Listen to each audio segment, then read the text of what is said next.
et bon lundi à vous tous. Heureuse de vous retrouver pour cette nouvelle semaine dans À table avec Annabelle. Et aujourd'hui, eh bien, nous allons commencer. Nous avons une invitée, Lauriane, qui est gynécologue, mais elle va nous parler de comment elle est entrée dans ce métier, qu'est-ce qui l'a motivée, parce que vous allez le voir, c'est beaucoup d'années d'études et il faut de la motivation et de la persévérance. Alors, elle va tout nous expliquer son parcours. Et avant qu'on puisse la rejoindre, je veux vous remercier toute la famille, des partenaires. Encore une fois, un grand merci. C'est grâce à vous qu'on peut faire toutes ces choses. C'est grâce à vous qu'on peut faire toutes les émissions. Cette émission aussi, qu'on peut entendre des histoires comme l'histoire de Lauriane, des histoires qui vont parler à des centaines, des milliers de femmes, je crois, encore aujourd'hui, avoir un impact là où on ne peut pas aller, là où on ne pourrait pas nous-mêmes se déplacer, ni vous, ni moi, quelquefois. Et pourtant, grâce aux médias, grâce à tous les moyens techniques et technologiques aujourd'hui qui existent et qui ont un coût aussi, eh bien, il faut le dire, eh bien, nous pouvons rendre la bonne nouvelle de l'évangile dans tout, je dirais, dans tous ses aspects, que ce soit au niveau du salut, mais comment vivre sa vie chrétienne au quotidien, comment persévérer dans des études, comment savoir quel métier est-ce que je dois faire, toutes ces choses-là, eh bien, tous ces messages, toutes ces réponses que Dieu veut donner, que Dieu veut transporter, c'est possible grâce à vous, à votre soutien mensuel. Alors, je veux prendre le temps de vous dire merci, un grand merci à vous tous. Nous vous aimons, la famille, des partenaires, et nous vous remercions pour votre fidélité, pour votre soutien. Alors, je suis aussi aujourd'hui avec Aurélie et Nadège. Nadège a fait son grand retour. Bonjour Nadège. Bonjour Nadège. On se demandait, est-ce que tu nous as quittés, Nadège? Vraiment. Non, vraiment. Non, je suis là. Merci de m'accueillir avec tant de joie. Oui, bon, Nadège est une femme très occupée, comme vous le savez, et elle est là cette semaine. On est heureuse. Vu que tu es là cette semaine, on te lâche pas cette semaine. Tu reviens mercredi et vendredi. En plus, vendredi, Nadège, tu vas pouvoir nous parler de ton dernier petit bébé. Ah oui, un dernier petit bébé, et tout ça pour vous te dire, aujourd'hui en plus on reçoit une gynécologue, ça tombe bien. Quelle transition terrible. Donc on va accueillir avec nous Lauriane. Bonjour Lauriane. Bonjour. Comment vas-tu? Je vais bien, je suis très heureuse d'être avec vous. Ah ben nous aussi, on est très heureuses. Alors, pour la petite histoire, Lauriane, à cause de ma transition terrible, le dernier petit bébé de Nadège est un livre. Donc, je ne sais pas si tu fais ce genre d'accouchement aussi, mais voilà, c'était le dernier. Ça n'est pas encore arrivé. Ça ne t'est pas encore arrivé. Eh bien, écoute, tu verras ce que Dieu a pour toi. Alors, Lauriane, j'ai eu l'occasion de pouvoir parler un petit peu avec toi avant l'émission, et c'est Fanny qui était chargée de prod d'À table avec Annabelle, qui m'avait parlé de toi et de ton parcours, et on s'est dit, on aimerait trop la recevoir un jour. Et voilà, ce jour est arrivé, Lauriane, parce que tu as un parcours qui est très inspirant, et un beau parcours, je trouve, d'obéissance, et tu vas nous expliquer tout ça. Mais aujourd'hui, donc, tu es gynécologue, et en fait, peut-être tu peux nous dire un peu d'où tu viens et où t'as grandi. Raconte-nous toute ta vie, Lauriane. Nous t'écoutons. Alors, j'ai 35 ans, je suis née en région parisienne, dans une famille chrétienne très engagée, avec 2 parents formidables, et puis un grand frère, un petit frère. J'ai eu la chance de grandir dans un milieu, on va dire, où on a beaucoup parlé de Dieu, et je me souviens même pas de ma conversion. J'ai toujours entendu parler d'Afrique parce que ma mère a grandi en Afrique, au Congo-Brazzaville. Ses parents étaient pasteurs là-bas, et elle y a vécu jusqu'à ses 18 ans. Donc ça a un peu tout ce contexte d'entendre parler de pays, de l'étranger, de voyages, d'interculturalité. Tout ça, ça m'a toujours passionnée, en tout cas. Et puis j'ai fait mes études de médecine. J'ai commencé à Paris et je les ai terminées en océan Indien, donc sur l'île de la Réunion principalement. Ah ouais. Et donc, tu as grandi dans une famille où la mission était un petit peu au cœur des discussions. Ça fait partie de ton bagage, un bon bagage d'ailleurs familial. Et tu me racontais que très jeune, t'as finalement, aujourd'hui avec du recul, on peut dire que tu as senti l'appel de Dieu. Complètement. C'était vraiment. Je me suis- Il y avait ma grand-mère qui était là, la maman de mon papa, qui était catholique, à la maison. Et puis, ils ont voulu lui montrer un film qui s'appelle L'Auberge du sixième bonheur, un vieux film maintenant. Si on le regarde, on trouverait ça très lent, mais à l'époque, ça passait bien. Et ce film, il dure plus de 2 heures et ça raconte l'histoire romancée, mais vraie, d'une missionnaire anglaise, Gladys Aylward, qui a eu un cœur qui s'est allumé pour la Chine alors que personne pensait qu'elle était appelée par Dieu et qui est partie par ses propres moyens et qui a fait énormément de choses en Chine et qui a sauvé des centaines d'enfants pendant la guerre entre la Chine et le Japon dans les années 1940, je pense. Et moi, j'ai vu ça, ce film, j'avais environ 5 ans, je pense. Et quand j'ai vu ça, j'ai senti un appel. Je me suis dit, mais moi aussi, je serai missionnaire plus tard. Et j'ai toujours aimé la Chine. Ça a été mon premier amour Mhm. à 5 Donc, ans. Donc à 5 ans, tu t'es dit, est-ce que c'est resté au fur et à mesure du temps, parce que tu sais, à 5 ans, on passe un peu d'une idée à l'autre, etc. Mais est-ce que, en ce qui te concerne, c'est quelque chose qui a duré plus qu'un instant, plus que la fin du générique du film? Ouais, carrément. Et là, je remercie vraiment mes parents et je veux dire que c'est tellement le rôle des parents Mhm. d'encourager les enfants dans leurs rêves quand il y a quelque chose qui est là et qui est déposé par Dieu. Parce qu'en fait, ils m'ont jamais dit c'est n'importe quoi ou c'est qu'un film. Ils auraient tellement pu banaliser ça en disant c'est qu'un film, mais ils m'ont vraiment encouragée en me disant bah oui, bah si ça vient de Dieu, tu vas Mhm. travailler à ça. Je me souviens que j'aimais pas le riz quand j'étais petite et qu'ils me disaient ah, mais si t'as à cœur l'Asie, il faut que t'aimes le riz. Ça a marché, croyez-moi. Mais ouais, ça m'a suivi, je pense, toute ma vie. Et j'ai vécu un autre moment crucial quand j'avais, je pense, 12 ans, où Mhm. j'étais à une conférence d'église et il y avait une missionnaire qui était venue parler aux jeunes et qui avait dit, il y en a dans cette salle, Dieu a mis un rêve dans vos cœurs et vous vous demandez si ça vient de vous et si ça vient de lui, mais Dieu Mhm. vous dit que ça vient de lui. Et là, je me suis dit, mais alors c'est vrai, je peux vraiment vivre une vie de foi, de mission, de, de passion avec Dieu et avec plein de peuples. Ah ouais. Et un peu plus tard, quand j'étais au collège, juste avant le lycée, je me demandais quel lycée, quelle orientation j'allais faire. Mhm. C'est exactement pareil au Canada ou ailleurs. Mais on commence un peu à s'orienter avant le baccalauréat. Et j'avais prié en disant, mais Seigneur, moi, tu sais que je veux te servir. Et alors, quel métier il faudrait que j'ai? Et j'étais persuadée que je serais prof d'anglais parce que je me suis dit, ça marchera partout et j'aimais beaucoup l'anglais. Et en fait, j'ai eu cette vision de maternité qui avait vraiment les valeurs de l'évangile, beaucoup de bienveillance, des accouchements dans la louange, des femmes qui sont soutenues quand elles en ont besoin. Et en fait, je me suis dit, bon, bah, je vais faire mes études pour m'orienter plutôt vers sage-femme. Et j'ai passé ma première année de médecine parce qu'à l'époque, c'était en commun en France, sage-femme et médecine. Et puis en fait, Mhm. pendant cette année-là, j'ai senti que peut-être Dieu voulait que je fasse gynéco. Il y a quelqu'un qui m'a dit, mais tu sais, qui peut le plus, peut le moins. Si tu es gynéco, tu pourras faire plus de choses que si tu es sage-femme parce que tu auras été formée un peu de manière plus poussée dans ce domaine. Et pour moi, ça a été comme une parole de Dieu et je me suis dit, bon, bah, Mhm. c'est ça. En tout cas, je passe cette première année. Si j'ai je rentre, c'était un concours, donc il y avait un certain nombre de places de limitées. Et je me suis dit, si j'ai médecine, je prends médecine. Si j'ai pas médecine et que j'ai sage-femme, je prends sage-femme. Si j'ai ni l'un ni l'autre, je redouble. Et j'ai eu médecine. Ah ouais, déjà, avoir sa première année de médecine, la première année, en soi, c'est déjà C'est déjà une grande réussite, non?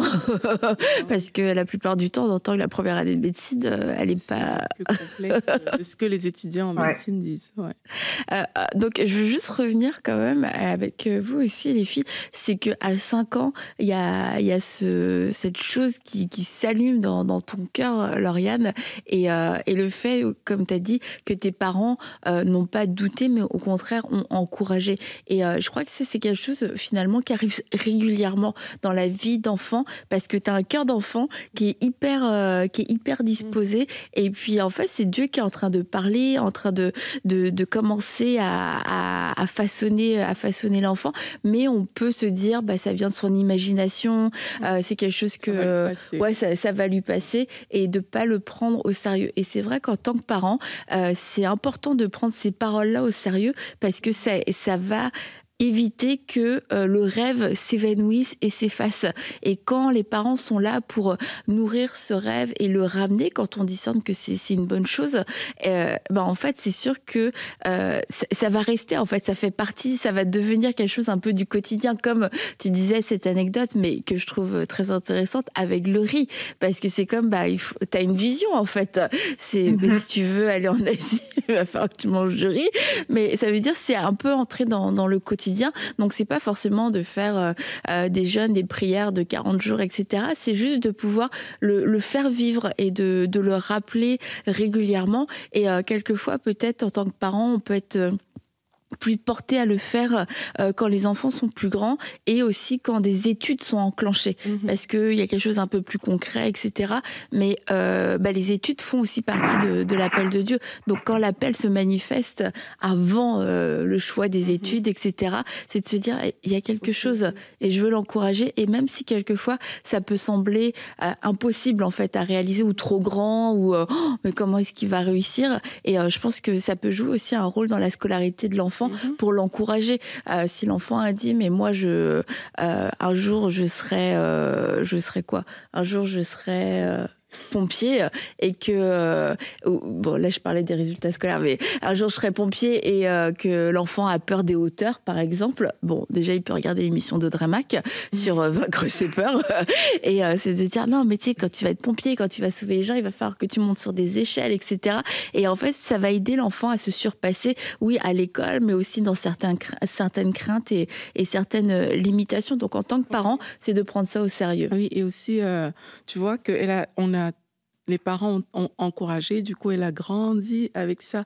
Et moi, personnellement, tu vois, à 16 ans, sérieux, je n'ai pas choisi mon orientation scolaire en fonction de ma foi, quoi. Tu vois, donc, mais c'est beau de voir ça, que tu peux arriver dans une saison de ta vie où tellement tu veux faire la volonté de Dieu, que même dans des choses où on ne le voit pas forcément à un certain âge, tu puisses dire à Dieu, Seigneur, oriente-moi. Où est-ce que tu veux c'est quoi le choix des études que tu aimerais que je fasse? Et je pense que c'est une question que peut-être les jeunes qui nous regardent ne prennent pas le temps de poser à Dieu, mais Lauriane l'a fait. Et le chemin n'a pas été linéaire. Tu vois, elle avait à cœur sage-femme, mais en fait, finalement, une orientation vers la gynécologie. C'est aussi cette confiance en Dieu qui nous dirige dès notre plus jeune âge, et qui va nous porter, qui va nous conduire. Donc, j'aime bien ce côté-là, parce que sérieux, je me vois à 16 ans, je me dis, ah non, j'y étais pas, mais c'est un encouragement pour toutes les jeunes d'aujourd'hui qui nous écoutent, qui peuvent se dire, ah ben oui, moi j'ai peut-être 15 ans aujourd'hui, et Seigneur, montre-moi là où tu veux m'amener, montre-moi ce que tu veux que je fasse de ma vie, et le Seigneur va vous conduire. Même si le chemin n'est pas tout droit, linéaire, le Seigneur va vous conduire. Moi, je trouve déjà extraordinaire de ressentir ce fardeau à 5 ans. C'est vraiment extraordinaire, parce que moi, c'était pas à cet âge-là, mais c'est vraiment extraordinaire. Mais je pense aussi que c'est Dieu qui place en nous aussi certains désirs. Tu peux sentir une passion pour quelque chose, tu penses que c'est toi-même, surtout pour nous, enfants de Dieu. Ça se passe même pour des non-chrétiens. Sentir un besoin, une passion pour quelque chose, et c'est vraiment ça le chemin que le Seigneur a tracé pour nous. Et moi, je trouve ça extraordinaire, et merci à Dieu, merci à vos parents. Merci vraiment à vos parents qui vous ont encouragé, parce que je crois que le rôle de parents, c'est aussi d'observer les enfants. Regardez la passion que les enfants développent pour certains sujets. Il faut bien étudier ça. Quand un enfant a déjà une passion pour quelque chose, il faut observer, est-ce que c'est seulement un désir passager ou c'est vraiment quelque chose de consistant, et surtout si nous sommes des parents chrétiens, prier le Seigneur et savoir est-ce que cette passion que tel enfant développe, c'est vraiment ça sa voie ou non. Parce que ça nous évite aussi la perte de temps, surtout dans les études. Tu veux faire des études parce que tu aimes, ou c'est vraiment ça ta passion? Parce que si vous faites les études dans votre passion, vous gagnez beaucoup de temps. Mais si vous faites vos études parce que vous avez toujours désiré faire quelque chose et pourtant ce n'est pas dans le don que le Seigneur vous a donné, ça c'est vraiment une perte d'énergie et de temps. Surtout je pense que les études de médecine, ça prend beaucoup de temps, spécialisation. Vous avez passé beaucoup de temps. Moi, je ne sais pas si j'aurais eu cette force, mais je pense que pour nous les parents, et j'ai dit vraiment, j'ai dit encore merci à vos parents d'observer les enfants pour mieux les orienter. Parce que souvent aussi, les enfants, on ne sait pas toujours, il y a une passion qui vient aujourd'hui, demain c'est une autre passion, le lendemain c'est autre chose. Mais lorsque nous avons des gens autour de nous qui nous observent, ils peuvent facilement nous orienter vraiment sur la voie du Seigneur. Et Lauriane, du coup, comme Nadège le dit, médecine, c'est quand même beaucoup d'années d'études. Donc, c'était mieux de savoir dans quoi tu t'embarquais. On parle de combien d'années Maintenant, c'est une année de plus, mais à l'époque, gynécologie obstétrique, c'était 11 ans. C'est déjà énorme, hein, 11 ans. C'est déjà énorme. 11 ans. Tu le savais avant de commencer? Ouais, je le savais. Mais je dois dire que le fait d'avoir un but, ça m'a tellement aidé à rien lâcher, quoi. Je savais que je faisais ça pour participer à quelque chose de plus grand, pour être à la place où Dieu m'a appelée. Et je pense que c'est vraiment... je sais que Dieu, il révèle pas ses appels à tout le monde à 5 ans, à 6 ans ou très tôt dans l'enfance. Mais je pense que moi, j'en avais besoin pour pouvoir supporter ces longues années derrière, en tout cas.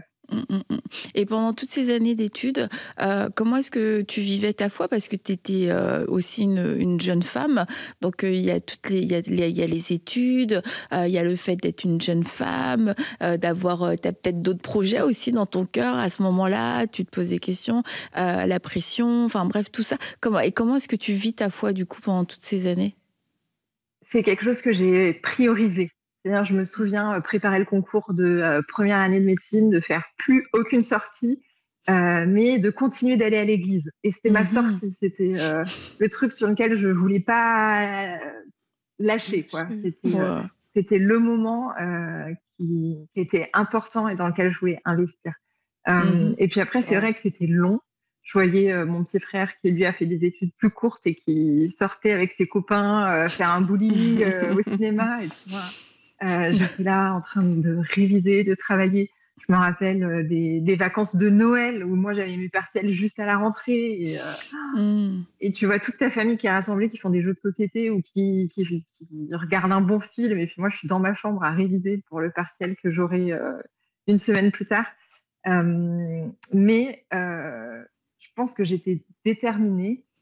Et il y a quelque chose qui m'avait encouragée, c'est que j'avais entendu le témoignage d'une leader de louange qui avait volontairement décidé de mettre 10 ans de sa vie pour Dieu, en disant je décide de ne pas avoir de petite amie, de ne pas chercher de mari pendant ces 10 ans. Je crois que c'était de ses 15 à 25 ans ou 20-30 ans, je ne sais plus. Mais elle avait vraiment fait ce truc de dire pendant 10 ans, je te mets toi en premier.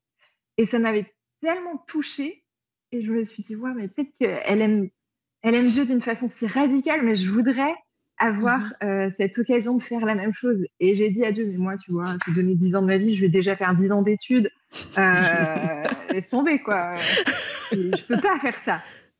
Et j'ai senti le Saint-Esprit qui me disait, mais donne-moi tes années d'études. Vivons-les ensemble. Et c'est vraiment quelque chose qui m'a tenue aussi. Je vivais mes partiels comme des temps de rencontre avec Dieu, où je pouvais sentir sa présence, où je pouvais prier quand je connaissais pas la réponse et avoir une idée, un truc qui me rappelait. Et puis, c'était j'ai appris à aimer ces moments. Et puis tellement fou que au milieu de ma 5e année, je vais quand même à une conférence qui était organisée en Suisse. Et puis, ils avaient une école de disciples qui commençait une école biblique 2 mois après. Et je sens dans mon cœur que Dieu me dit, tu vas faire cette école. Au Et là, milieu je me dis, de, mais au non, milieu de ton parcours. en plein milieu de mon parcours, en sachant que le concours de médecine pour l'internat, c'est à la fin de la 6e année. Là, je suis dans ma 5e, donc ça fait déjà 1 an et demi que je suis en train de préparer ce futur concours sur les 3 ans d'externat. Euh, et je me dis, non, mais c'est pas possible. Si je m'arrête 6 mois pour faire ça, ça me rallonge d'une année. Et en même temps, je savais que c'était Dieu. Mhm. Je suis rentrée, j'en ai parlé à ma mère, qui m'a dit, bah écoute, ok, mais si ça vient de Dieu, faut que ton père Ouais. soit d'accord aussi. Mon père, c'est le sage de la famille. Euh, et il a dit tout de suite, allez, si tu trouves les finances pour faire cette école, si le Seigneur ouvre les écluses du ciel pour ça, parce qu'on roulait clairement pas sur l'or, et ben c'est parti, quoi. Moi, je t'encouragerais. Et Mhm. en 2 mois, j'ai reçu les plusieurs milliers de francs suisses qu'il me fallait pour faire cette école, quoi. Ouais, et je trouve ça, mais je trouve Ouais. ça tellement beau à différents niveaux Mm. parce que tu es parti pour 11 ans d'études. Et c'est hyper long. Et de se dire, bah, je vais faire comme une pause, je vais rallonger ce temps-là pour faire une école biblique, pour répondre à l'appel de Dieu dans l'appel de Dieu, l'obéissance dans l'obéissance. Je me dis, waouh, c'est courageux parce que, en fait, dans nos pensées humaines, dans notre sagesse humaine, on pourrait dire, mais je me rallonge le parcours. Et tu vois, c'est ça que je trouve hyper intéressant dans ton parcours, c'est de voir comment Dieu lui-même a pas mélanger, ben si, en fait, à mélanger, mais de façon Ouais, ordonnée, tout ce qui était, tout ce qui faisait partie de son plan. Et quelquefois, nous, on est très sur un couloir, on a une petite pensée, et en fait, mais Dieu est au-delà. Dieu est capable de tout faire. Et dans un exactement. parcours, un cursus de 10 ans, 11 ans d'années de médecine, bah, il a réussi à intégrer un temps de formation biblique. Moi, je trouve ça assez extraordinaire, en fait. Et c'est sûr que, humainement, c'est complètement fou. Mais je pense, hein, sans spoiler, je pense que tu n'as pas eu de regret d'avoir pris cette décision. Non, et surtout, déjà, dans ce que ça m'a apporté dans ma foi, dans ma consécration, ça m'a donné des ailes pour continuer à aller jusqu'au bout, c'est sûr. Mais en plus, j'y ai fait des rencontres. Quand on vit avec d'autres jeunes autant de temps, on était une toute petite école en plus. Donc, il y en a une qui est devenue ma belle-sœur, qui s'est mariée avec mon frère. Enfin, Ah, c'était ma ah ouais, meilleure quand amie. même. En fait, ils m'ont, c'est, les personnes avec qui j'ai vécu ça, elles m'ont soutenue pendant tout ce parcours aussi, Mhm. quoi. Donc, Mhm. non, aucun regret. Ouais, c'est extraordinaire, Mhm. franchement. Et aussi, tu as continué de faire enfin, tu as fait quelques voyages missionnaires pendant ce temps-là. C'est là où tu es Oui. allé à Madagascar et à Mayotte, à différents Ouais. endroits. En fait, déjà, avant de faire, j'étais en première au lycée à 17 ans. L'été, j'ai fait un premier voyage en Chine Mhm. avec Jeunesse en Mission. Et pour moi, ça a été juste merveilleux, quoi. J'avais peur de me dire, est-ce que ce pays que j'ai tellement aimé depuis que j'ai Ouais. 5 ans, est-ce que ça va être aussi beau que ce que je pensais? Et oui, tout à fait, tout à fait. Je me suis sentie comme à la maison, j'ai tellement aimé. Et quelques années après, j'ai fait une école, une formation au ministère. Je faisais ça l'été. En fait, j'investissais mon temps libre, mes vacances, dans des choses qui allaient m'encourager à suivre cette course. Euh, mais il proposait des stages derrière. Et comme moi, il savait que j'avais un cœur pour les nations, la mission, etc., il voulait m'envoyer chez un couple. Elle est médecin spécialisé en médecine tropicale. Et puis lui, il faisait le rôle de pasteur, d'implanteur d'église. Et ils m'ont proposé d'aller un mois en stage chez eux. Et je me souviens avoir prié et dire à Dieu, mais Seigneur, en fait, ça sert à rien que j'aille à Madagascar si j'aime pas ce pays plus que ça. Et moi, tu connais mon cœur, c'est la Chine, c'est l'Asie, c'est le Vietnam, c'est la Corée du Nord, des pays dont il m'avait parlé. Voilà, mais j'irai pas à Madagascar tant que tu me donneras pas de l'amour pour ce pays. Et j'ai lutté avec Dieu comme ça pendant 3 mois, je crois, à peu près environ, jusqu'à ce qu'un jour, il me dise, mais Lauriane, est-ce que tu crois vraiment que j'aime plus la Chine que Madagascar? Et là, c'est comme si la muraille de Chine de mon cœur s'était effondrée. Et que l'amour que j'avais pour la Chine en particulier, depuis que j'avais 5 ans, se répandait sur les nations en général, quoi. Et ça m'a interpellée parce que, mine de rien, à ce moment-là, moi, je voyais mon avenir tout tracé. Je finissais mes études, je partais en Chine, voilà. Et là, je me suis dit, mais en fait, j'ai plus aucune idée de ce à quoi va ressembler ma vie. Et j'ai vraiment senti que Dieu me disait, mais enjoy the journey, comme on dit en anglais. Profite du voyage. Juste apprends à vivre aussi au jour le jour, plutôt que de savoir les Marcher choses sur 25 l'eau. ans en avance, Mhm. après 5 ans, quoi. Et pendant tes études, mais aussi une fois que tu as eu ton diplôme, comment est-ce que tu as réussi à concilier ta foi et aussi l'exercice de la médecine, particulièrement dans ton domaine? Est-ce que tu as eu besoin de t'affirmer par rapport à tes convictions? Oui, on m'a demandé de faire des choses auxquelles moi, j'avais pas envie de participer, qui correspondaient pas à mes valeurs. Et puis, en plus, on changeait de stage tous les 6 mois. Donc, tous les 6 mois, j'arrivais dans un nouvel endroit et puis je devais me repositionner. Et c'est pareil, c'était à chaque fois un nouveau challenge où je suis obligée de m'accrocher à Dieu, de prier, et puis dire, alors cette fois, comment je vais dire, comment je vais l'annoncer. Et le pire, c'est qu'à chaque fois, c'était des stratégies différentes. Une fois, c'était tu vas envoyer un mail quelques jours avant. Une fois, c'est tu vas dire au moment où tu seras confronté. Une fois, tu vas prévenir tes collègues d'abord. Enfin, c'était la vie par la foi, quoi. Et Mais en tout cas, est-ce que ça t'a desservi, le fait d'être chrétienne et de, enfin, pas d'affirmer forcément que tu étais chrétienne, mais en tout cas d'affirmer certaines convictions? je pense qu'il y a eu des personnes que ça a surpris, mais tout le monde a respecté mes choix. Et puis, on m'avait prédit, quand j'étais encore jeune étudiante en médecine, avant d'être interne vraiment, on m'avait dit, mais tu ne pourras pas refuser de faire certaines choses. Voilà, j'ai perdu mon écouteur. Ça Tu ne pourras pas arrive. refuser de faire certaines choses. Et moi, j'avais dit, mais moi, je sers un grand Dieu, il ouvrira des portes. Et j'ai pas peur de ça. Et en fait, c'est vraiment ce qui s'est passé. Et j'ai tellement été acceptée quand ils ont vu comment je travaillais derrière, que dans quasiment tous les hôpitaux où je suis passée, ils m'ont proposé un poste pour rester travailler derrière.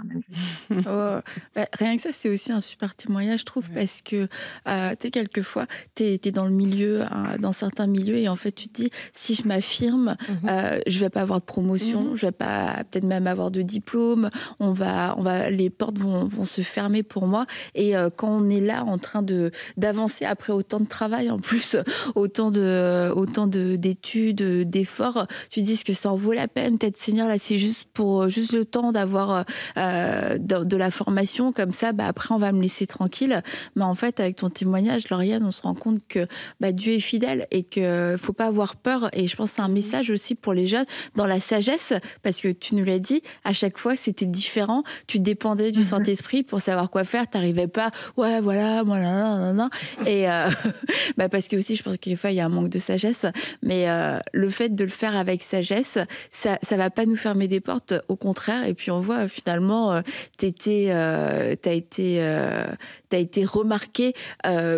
Pas pour ça, enfin en tout cas t'as pas été écarté pour ça, mais ce que les gens ont apprécié aussi, et c'est là où il faut fournir derrière, quand on dit qu'on a des convictions, c'est que t'étais au niveau de ton travail, au niveau de tes relations aussi, de ton témoignage, de ton comportement, de ton attitude. Ça, je veux dire, c'est venu comme dire, ok, elle a des convictions, mais elle vit selon ses convictions, et au final ça crée quelque chose de bon. Donc de pas avoir peur d'affirmer ses convictions, mais aussi, et selon la sagesse du Saint-Esprit, mais d'avoir aussi derrière un bon témoignage, parce que sinon c'est ça, quelquefois on a l'impression que c'est parce qu'on s'est affirmé que les portes se sont fermées, mais en fait c'est notre attitude, c'est notre mauvais témoignage qui a fermé les portes et qui a fait que qu'on a pu être mal compris ou mal jugé, entre guillemets. Et aussi, moi, j'ai beaucoup été encouragée sur le livre de Daniel. Parce que Daniel, c'était typiquement quelqu'un qui a refusé de faire certaines choses, de manger certaines choses. Et pourtant, il a été tellement aimé. Et puis, il y a ce verset qui parle de lui avec un esprit d'excellence. Et moi, c'est vraiment ce que je voulais et pour lequel je priais. C'était, OK, il y a des choses que je ne peux pas faire et je veux respecter les valeurs que j'ai. Mais Seigneur, donne-moi un esprit excellent. Donne-moi cet esprit d'excellence qui va faire qu'on s'en fiche que je ne fasse pas tout parce que ce que je le fais bien. Une bonne prière. Tu voulais dire, Aurélie? Non, en fait, c'est pour aller dans le même sens que ce que tu disais tout à l'heure. C'est juste que parfois, justement, on manque cette sagesse-là et on a peur des hommes. Et j'aime beaucoup ce que Lauriane a dit dans le sens que quand Dieu est avec toi quelque part, il te conduit jusqu'au bout. Et il ne faut jamais avoir peur de ça. Il y a des choses qui peuvent sembler fermées aujourd'hui, mais c'est ça, en fait, qui va te faire voir le miracle. C'est ça qui va te faire voir que, mais Dieu l'a quand même fait. Et parfois, quand on est jeune, on a peur d'affronter ça. Mais il ne faut pas avoir peur d'affronter ça. Il ne faut pas avoir peur de dire, en fait, pour telle et telle raison, je ne peux pas faire ça. Tu vois, et ça ouvre plus des portes que ce que les gens pensent. Les gens pensent de prime abord que ça va me fermer une porte. Mais quand on entend beaucoup d'histoires, on réalise que, mais en fait, c'est ça qui a ouvert la porte. C'est ça parce que tu as dit à ton patron que j'ai pas envie de mentir, c'est ça qui t'a crédibilisé aux yeux de ton patron. Pourtant, c'est lui qui t'avait proposé de faire ça. Donc, parfois, on a cette peur-là, mais il faut voir que quand Dieu est avec nous, ben, ça va servir, comme il dit, que même nos ennemis, il fallait disposer en notre faveur. Il faut vraiment faire confiance à Dieu dans ce sens-là aussi. Et Lauriane, je veux revenir aussi sur un point que tu as partagé par rapport à ce témoignage que tu avais entendu de cette femme qui a dit « Je te donne 10 ans de ma vie » et qui a dit « Je veux pas de mari, je veux pas de fiancé, Toi, pendant tes 10 ans de médecine, est-ce que, et pendant tout ce parcours, est-ce que c'était une inquiétude ou un désir que tu avais par rapport au mariage? Comment tu te positionnais en fait par rapport à ça? Je pense pendant la première partie de mes études jusqu'à mon concours, je crois que je cherchais pas vraiment parce que j'étais tellement dans mes bouquins que la question se posait pas. Et puis après, je me suis retrouvée interne, loin de ma famille, à faire des horaires de fou. Et là, c'est sûr qu'on se dit, ce serait cool d'être à deux. Ce serait beau. Et puis tu commences à voir, une fois que tu passes les 25 ans, tu commences à voir certaines de tes amies, des gens de ta famille se marier, et puis pas toi. Et mais ma prière, c'était vraiment Seigneur, mais sois suffisant alors. Que tu sois suffisant pour que je vive pas dans l'attente de ça et que ça me ronge pas, ça me mine pas et que j'avance. En fait, j'ai pris le parti de me dire, en fait, moi, j'avance sur cette course qui est tracée devant moi. Et puis j'ai vraiment mis ça sur l'autel. Dire, s'il y a quelqu'un que toi, tu mets à mes côtés, gloire à Dieu. Et merci. Mais si c'est pas le cas, je l'accepte parce que je sais que tu vas le remplir d'autres relations qui vont me nourrir. Et du coup, comme toutes les jeunes filles, j'ai vécu aussi des déceptions où on croit que c'est la bonne personne, mais ce n'est pas la bonne personne. Et en fait, donc j'ai fini mes études. J'ai senti que je devais quand même travailler pour me faire un peu les armes avant de partir en mission comme ça. Et donc j'ai continué, donc tout ça célibataire. Et puis ensuite, j'ai organisé de partir 6 mois en République démocratique du Congo, vraiment dans une région très enclavée, au centre, avec un gynécologue congolais, chrétien, qui a ouvert un petit hôpital en brousse. Et donc l'idée, c'était d'aller le rejoindre. Moi, je voulais pouvoir justement vivre cette expérience avec un gynéco en plus qui va me former. Et là, c'était vraiment pas le moment où je voulais rencontrer quelqu'un. Je m'étais dit, ça y est, moi, je pars en mission. C'est pas maintenant que quelqu'un va tout faire foirer. Depuis que j'ai 5 ans, j'attends ça. Et en fait, il s'avère que ce petit hôpital, il est soutenu par une petite ONG chrétienne. que j'ai contacté juste avant de partir pour avoir des renseignements. Et la personne qui a été mon contact, aujourd'hui, c'est mon mari. Voilà. Tu fais bien les choses. Exactement. Et tu sais, c'est comme je disais par rapport à ton parcours, c'est ce que j'aime parce que toi, tu as été juste obéissante et Dieu s'est occupé de tout, mais sur tous les niveaux. Mais tu as quand même dit quelque chose d'important en début aussi d'émission, c'est que tu as toujours priorisé ta relation avec le Seigneur. Et de là, coule tout le reste, en fait. Tu as la force pour faire tes études, tu es inspiré, tu es dirigé pour prendre telle ou telle direction, et puis Dieu s'occupe du reste. T'es prête à mettre ta vie sur l'autel, un mariage sur l'autel, écoute Seigneur, et à répondre à l'appel, à être obéissante, et que Dieu s'est occupé de tout, quoi. Il t'a amené ton mari, parce qu'il est français, ton mari. Ouais, et c'est ça qui a été difficile même pour moi, parce que jamais j'aurais imaginé me marier avec un Français qui vivait en France. C'est là que le Seigneur, c'est tellement banal. Il me l'a amené sur un plateau et moi je me disais mais attends, c'était pas ça le plan que je m'étais imaginé. Et il y a quand même des choses que j'ai dû lâcher et dire mais attends, mais là aussi je veux te faire confiance. Et j'ai senti que Dieu me disait mais je viens pas te mettre quelqu'un pour restreindre ton appel ni restreindre le sien. Je viens vous mettre ensemble pour l'élargir. Et aujourd'hui je sais pas à quoi va ressembler. On sait pas. Là, j'ai repris une partie de mes études. Je suis encore en train de me former. Je reste en France, en sexologie. Mais on ne sait pas où est-ce qu'on ira. Et on ne sait pas si finalement on va vivre cette mission ici en France ou ailleurs. J'ai dû redéposer ça sur l'autel. Et c'est quelque chose, n'empêche, que j'ai dû faire régulièrement parce que il y a eu des moments de ma vie où je pense que j'ai mis mon appel un peu au-dessus de Dieu, un peu comme une idole. Au lieu de travailler pour Dieu, je travaille pour mon appel. Oui, moi, j'ai été appelée quand j'avais 5 ans. Pas du tout. Dieu, il a changé déjà 15 000 fois mes plans et la manière dont moi, je l'avais imaginé. Mais c'est très beau en tout cas de voir comment il a changé les plans, mais comment aussi tu as été flexible dans tout ça. Bon, après, on n'a pas les détails de toutes les luttes que tu as pu avoir et les discussions animées que tu as pu avoir avec le Seigneur. Non, moi je veux ça comme ça.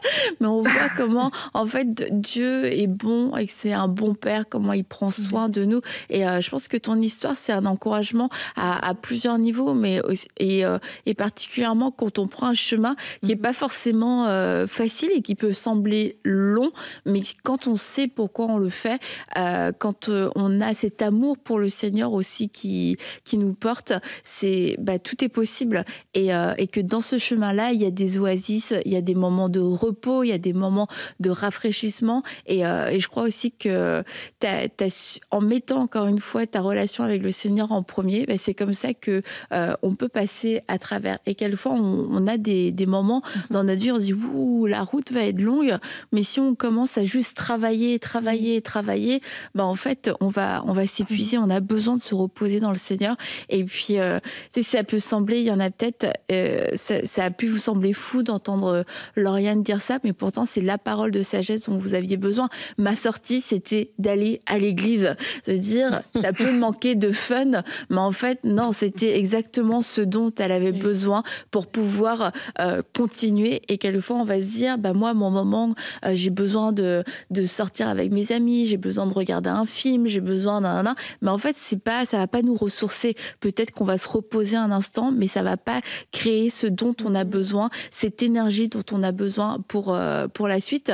Alors, c'est aussi d'être sage et d'être intelligent et de garder le Seigneur en priorité dans votre vie. Ça veut pas dire, du coup, aller forcément à toutes les réunions d'église, de faire partie de tous les départements, il y a un temps pour tout, mais de ne pas vous déconnecter puis de dire moi je reviendrai au Seigneur une fois que tout ça sera fini. Seigneur, t'es bon, t'es avec moi, parce que ça peut être de longues années et qui peuvent être compliquées et sans aujourd'hui c'est aussi ton témoignage, Lauriane, c'est que sans le Seigneur, est-ce que tu le referais? Sans le Seigneur, non. Je pense que c'est ce qui m'a tenue. Et finalement, même dans les moments difficiles à l'hôpital ou quoi, ce qui m'a même fait tenir, c'est de voir comment Dieu pouvait intervenir dans des situations désespérées et qu'il pouvait m'utiliser. C'est ces moments qui te nourrissent de se dire, mais en fait, je sais que je suis exactement à l'endroit où je dois être parce que je suis dans cette obéissance et que Dieu me bénit là où je suis. Donc non, je pense que j'aurais pas du tout fait ce parcours sans lui. J'aurais pas tenu. Merci beaucoup, Lauriane. Je pense qu'il y aura matière à une deuxième émission quand tu vas pouvoir savoir comment Dieu vous oriente, toi et ton mari, pour la suite. Me dire à quoi ressemble la mission finalement dans cet épisode 2 de ta vie avec ton mari. En tout cas, nous, on a hâte de le savoir. Le Seigneur, c'est déjà toute chose, mais ça va être quelque chose de parfait pour toi et pour lui. Alors, un grand merci d'avoir partagé tout ça avec nous et comme je dis, que ça puisse vous encourager dans vos études, que ça puisse vous encourager aussi si vous êtes dans votre travail, si vous avez du mal à vous positionner et si vous voyez le temps passer, vous dites moi j'ai fait tellement de sacrifices, c'est-à-dire je comprends pas, regardez ce parcours de Lauriane, gardez vos yeux sur lui et puis faites-lui confiance. Tout ce que vous avez sacrifié pour lui, tout ce que vous avez mis sur l'autel, il n'y a rien de perdu, ce sont des offrandes que vous lui avez données et Dieu est bon. Dieu est bon. Il n'est pas là juste à nous regarder en train de souffrir. Il peut y avoir des années, quelquefois, qui peuvent sembler longues et on peut se dire, Seigneur, qu'est-ce qui se passe? Et puis on regarde quelques temps en arrière avec un peu de recul, on se dit, mais Seigneur, merci parce que tu me préparais le meilleur. Alors que ça puisse vous encourager. Merci à vous les filles d'avoir été là. Merci, et puis on va se retrouver mercredi. Ouais, merci Lauriane. On va se retrouver mercredi pour une prochaine émission d'À table avec Annabelle et on vous dit bye bye. Bye.